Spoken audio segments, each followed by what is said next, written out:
The Royal Navy was forced to expel a Spanish police vessel this morning after it entered Gibraltar's waters. 2 Royal Navy ships were forced to expel the Rio Guadalete from the waters today in yet another incursion into the ROC's waters. The Spanish ship was subsequently given repeated sovereignty warnings by the Royal Navy. The HMS Dasher and a Royal Navy RIB were both dispatched to deal with the matter. As it stands, it is unclear why the Spanish vessel entered the waters, although there have in the past been several incursions made by Spanish ships. The incident took place in the Bay of Gibraltar and lasted for 45 minutes. The Ministry of Defence has been approached for comment on the matter. Gibraltar's fate post-Brexit remains unclear as it stands. Following the agreement between the EU and UK, Gibraltar joined the Schengen zone, which allows for freedom of movement. Although remaining as a British overseas territory, the ROC will also follow the EU's rules after the Spanish and UK governments reached an agreement before the turn of the year.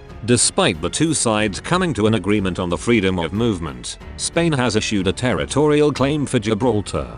During Brexit talks, the Spanish government increased its claims for the territory. Despite the agreement between the 2 sides, it is unclear whether EU border officials will be stationed in the territory. Spanish Minister Arantxa González Lara claimed Spain will be responsible for the application of Gibraltar under the Schengen area. However, Gibraltar's Chief Minister Fabian Picardo claimed EU border guards will never be allowed into the territory. He said, "I will never bring a law to Parliament that allows it. In fact, whatever the agreement or the treaty provides, no Frontex official will be able to operate in Gibraltar without the authorization granted by an Act of Parliament in Gibraltar.